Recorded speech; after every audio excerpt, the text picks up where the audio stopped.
Kamusta ikaw?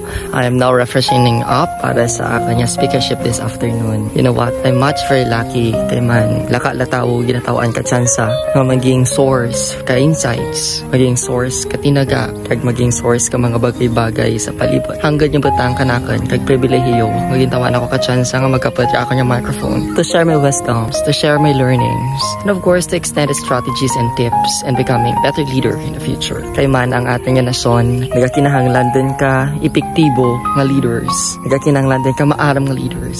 That's the reason why nga kinpili ko ganing ang topic is leading with excellence, strategies and tips and becoming an effective leader. So marang kinpili ko and the reason niya. Pag kanya po nga naduraan kapag lao. Kaya ang kabataan talad maaram, ang kabataan talad may kugalingan niya hitso, kag ang kabataan talad may kugalingan niya plano para si kamayan katanan. Hindi natin pagduraan nga being a leader kang una man o kung tulad o kung sa future is an advocacy, is a mission nga dapat mo nga panindagan despite pira edad mo or despite man kung ano nga bagay ang tinapos mo. Because being a leader itself, hindi mo kinanglan nga maaram kagid, hindi mo kinanglan nga may napatunayan ikaw.